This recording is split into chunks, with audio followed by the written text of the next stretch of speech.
We're live from Facebook, and we're also on Peak Productions, Lulu Technology, Antoine Airoldi show, and Yes. we're here with MC Mario, the most famous DJ in Canada. The man. The man. MC How are you Mario. guys? We're doing Fine, well. and you?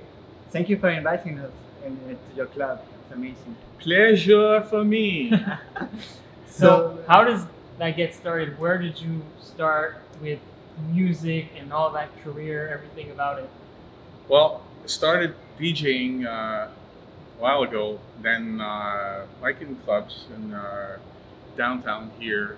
I was here at L'Esprit back then Yeah? as a DJ, of course, on radio at CKMF, which is Energy now, Yeah. for 4 or 5 years. Okay. And then Mix 96, Virgin for since the 90s, I Since the believe, 90s. I believe, yes. And CDs, and then we took over this place here, 1234, Okay. in 2004, and now it's called the Cinq. Let's sign that. The continuity to 1, 2, 3, 4. Oh, okay. Oh. Yeah, we got Some it. people, Some Didn't people get thought it yet. some people thought it like vanished, and then it was just a new thing. New yeah, concept. 1234. We closed 1234 about like 4 or 5 years ago, and we closed it for renovation. Okay. And we made it into Le Cinq, which is like 1, 2, 3, 4. Mhm. Cinq. Yeah. Also 5 elements. We added a restaurant, this and that. So yeah, it's like a crazy business. So before we go like deep in your business, we want to talk about yourself. We want to know about Mario Tremblay. Yeah. Let's talk about Mario Tremblay. Sure. What do you want to know? Where are you Is from? that my water? Yeah, that's your one. Yeah. That's your water? Yeah, That's my mine. name. That's still mine. Oh, this is yours. Okay. That's mine. So that's MC Mario. That's MC Mario. So you're from Quebec City, you know? No? Not at all. No. Bad research. But- Montreal, right here downtown. I was born downtown, still downtown. No, I saw a video when you were interviewing people on the street, and there's a guy who say I'm from Quebec, and you say yeah, I'm from Quebec too. The Sun The province of Quebec. the province of Quebec. I'm Yeah. sorry. So you're from Montreal. Yeah, So, yeah, absolutely. Yes. Yeah. And when you were a kid, what did you decide to be a DJ? When did you have that dream when you were a kid to be a DJ? Or? Not at all. Not at all. I was supposed to be a lawyer. Oh. Okay. Yeah, I was supposed to be a lawyer, and then I stepped into a DJ booth, Okay. and the guy was possessed with his music. I looked at him. I said, "This is it. This is what I want to do. I love it. This is crazy. What a and I did it like not for anything else but the love of music. So How old you know, were you? Like what? I think I was 15 or 16, something like that. Okay. So DJ is my first job and my last job too. I started as a DJ. I'm still a DJ today. So Oh wow. yeah. So that's how Yeah. you started. So I was supposed to be a lawyer. So my dad didn't succeed in. Yeah. You really wanted me to be a lawyer. I would have been a great lawyer. Oh, yeah. Yeah, criminal lawyer. No. So when you told your dad that, Dad, I want to be a DJ, what did he say? Like say no way. He said, "Are you nuts?"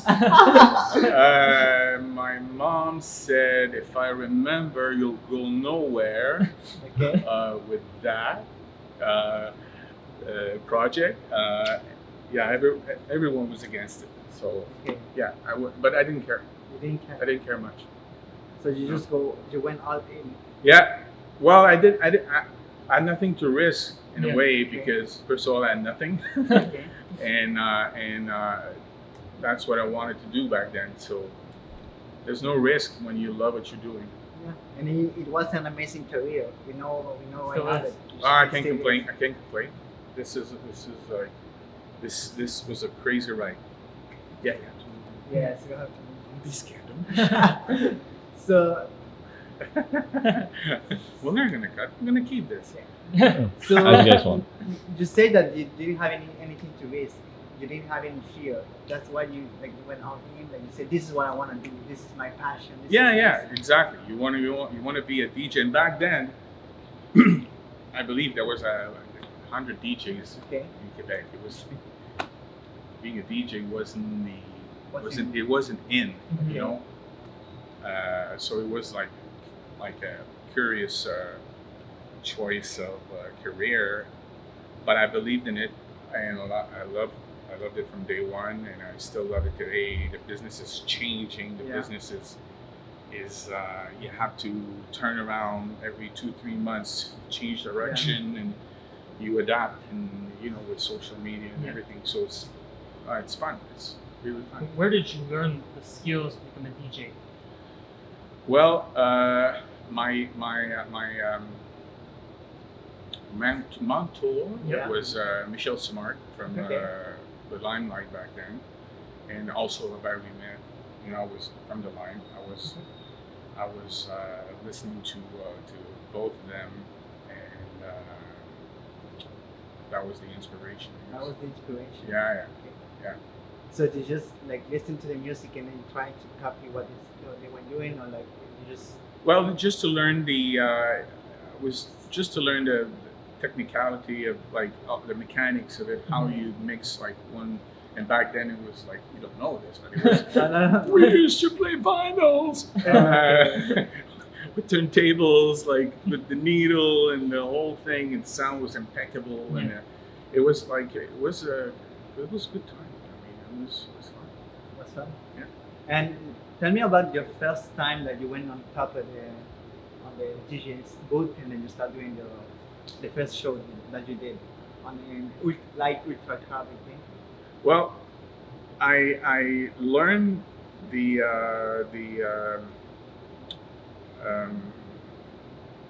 come on.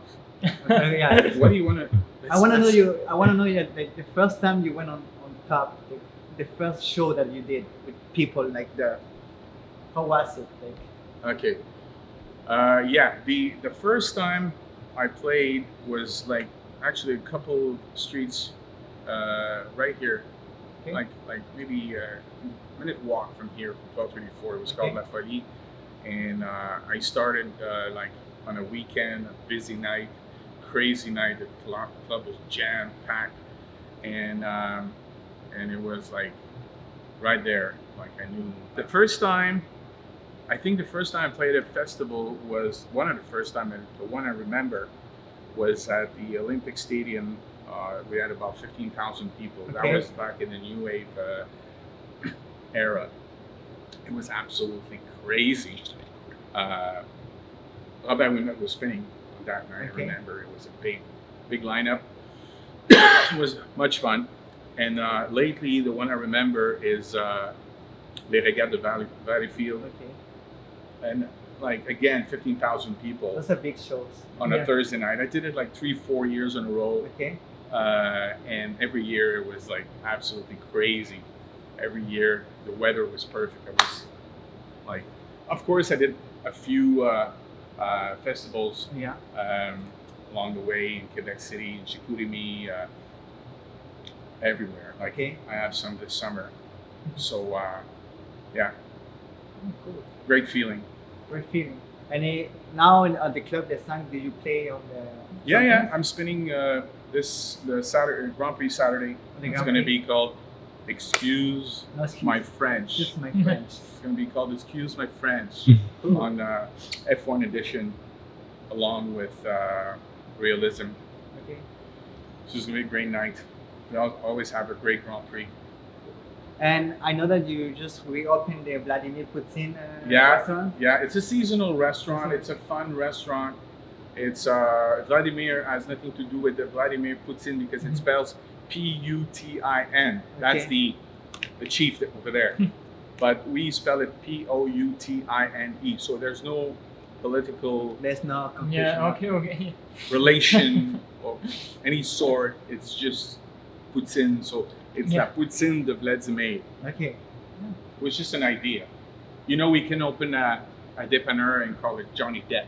Yeah. That'd be fun. We could. It'd be fun. That'd be fun. Do it. Yeah. And then you open just in the summer. Yeah, it's a seasonal thing. Seasonal thing. Exactly. So let me talk about your entrepreneurship stuff. Why did you decide to just go all in? Why did you open a club? Why? Why did you decide to open a club? Oh, that's a good question. The reason why I opened a club back in 2000 and if you remember, 2002, 3, 4. Okay. The scene was very much hip hop. Yes. There was no house clubs or techno or anything like that, Okay. apart from the after hours. And I decided to create my own little theater, basically.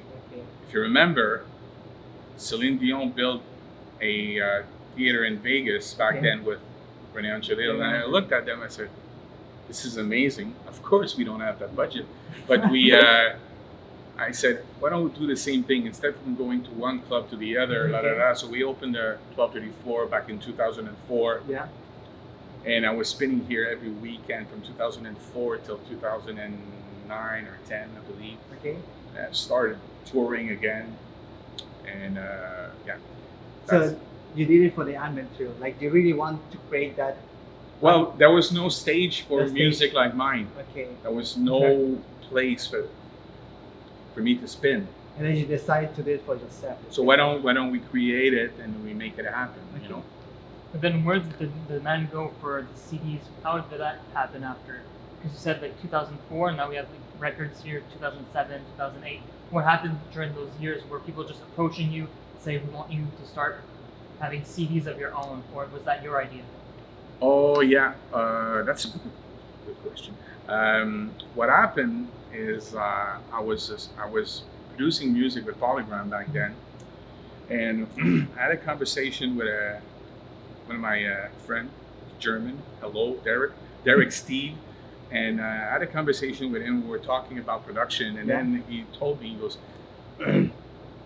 "We are producing a CD and with a cassette, and it's going to be called Catch the Groove or Groove to the Beat, Groove to the Beat, and there's 18 tracks on it, and we're going to release it." So I said, "Are you mixing it?" He goes, "No." I said, "Why don't you send me the masters? I'll mix it." Okay. He goes, "Oh, great idea." So I mixed it, and so we sold a lot of CDs, Yes. and people would go to the stores and say, "I want Mario's CD," because I was doing the promotion for it. So right after, we put a CD together called "Turn Up the Bass." Okay. But this time I said to Derek, I said, "Derek, let me choose some music." It's the first time it was like already Yeah.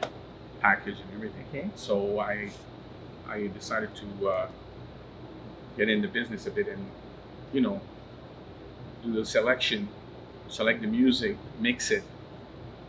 And then the third time, Okay. and that went platinum. Okay. So they made a lot of money. Not me, not me. So they Yeah. made a lot of money. So I decided then to create my own. Okay. And I said, you know, I can't use Tremblay because people from outside of Quebec, they can't even spell it. Yeah. Okay. You know, they were spelling it tramway.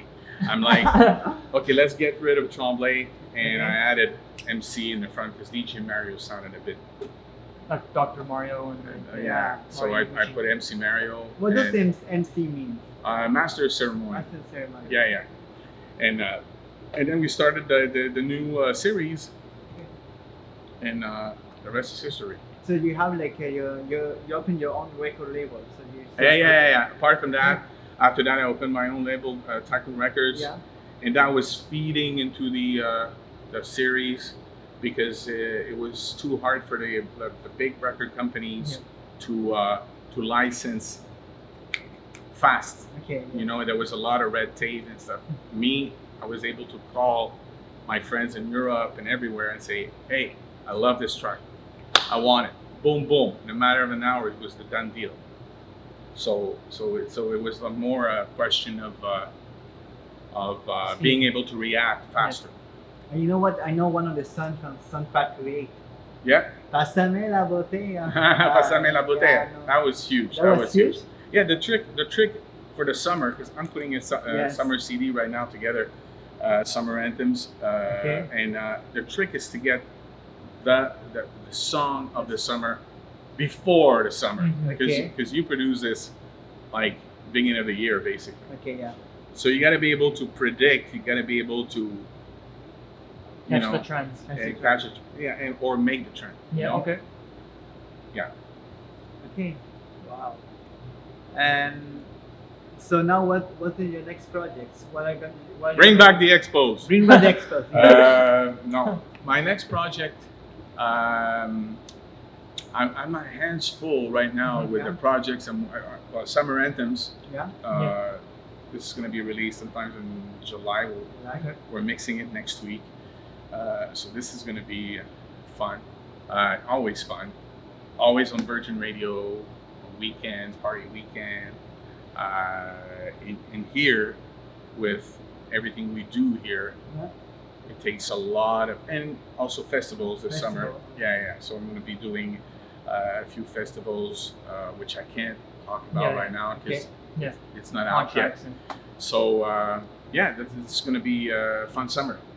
Also doing the radio host at Virgin. Absolutely, yeah. So how did that show?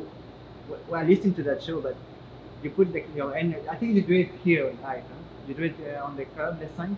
No. It has nothing to do with live. It used to be live from 12:34 after midnight. Okay. That was a long time ago. Okay. What about now? Is it like remotely done or? No. The show has nothing to do with the club.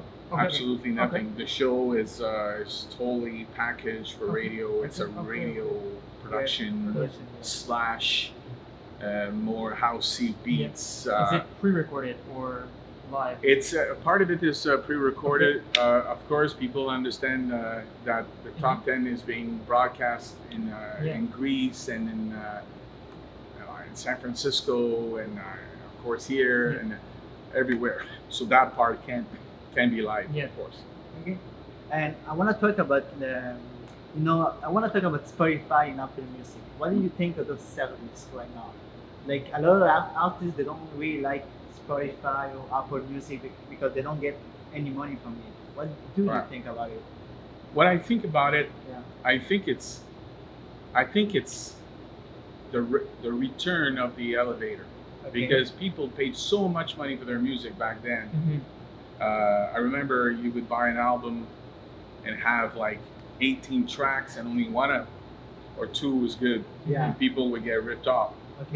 Today, they get everything for free. It's like you can't stop this. It's like Netflix. This is beautiful. You just get any movie you want, anytime you want for a monthly fee. So Spotify is for the people. So you have to be there. You have to embrace this and be part of it. Of course, you will not change your car or your home with that because the money is totally non-existent. But it's the return to the people. This is what it is. Okay, good. So your records, your CDs now are just like an extension of your brand. That's a good question. The CD for me is just a business card. You know what I'm saying? It's a business card. Like whether it's a CD, a physical CD, because we still release physical CDs. Spotify, MP3s, downloads, this, that, the other thing. It's MC Mario traveling. Yes. And giving business cards. Hello, I'm here. Hello, I'm here. Listen to my music. You like? You know what I'm saying? So this is what it is. You can't make money with that anymore. It's done. He does the same because Antoine has a book, and I saw him the other day at an event, and he gave his book like, "This is my business card." Because he knows it's gonna go. People are gonna take a picture. They're gonna put it in Instagram, and that's it. Same principle. Exactly. Exact same principle. Yes. So before we finish the interview, I want to ask you about Montreal. Montreal. They say that Montreal has the best nightlife in North America. Do you think so? Do you think that Montreal has the vibe to? Well, Montreal is for sure a plaque tournante of the whole. I think we have a better nightlife than Toronto. New York right now. I think so. Okay. Yeah, because we have lots of variety. We have everything. We have the French, English. We have the Crescent. We have the Saint Laurent. We have the, of course, the La Montagne. We have Old Montreal, festivals, Festival, yes. music, because this is all we have. Okay. This is all we have. There's no Eiffel Tower in Montreal. There's no Disneyland. Yes. We're all about music, people, beautiful people, Festival. food, festival. You know, that's who we are, and I think we're amazing. We're Yes. doing amazing. It's the economy is suffering for various reasons, Okay. and it all has to do with politics. Okay. So politics, I mean, the province is sick. Okay. The whole province, Montreal is Mhm. sicker, and we're suffering because of that. But the movement of the nightlife is still very much alive. That's all we have. Is it because we don't have enough entrepreneurs? No, No. no. There's some good people here. There's Okay. very creative people, but the government they don't give you a chance. Okay. They don't. Au contraire, they put stops, barriers everywhere. Okay. It's really, really hard. They don't get that. If you don't help the situation, Yeah. the restaurants, the nightlife, you're killing what Montreal is all about. Yeah, That's true. people's dreams, basically. Exactly. So that's what I think. That's what I believe. Hey, MC Mario, thank you for inviting us here. Oh, before we finish, I just want to talk about the place. Yeah. Asking, why did you decide to do your club here? Like, this was. Well, this a is an church?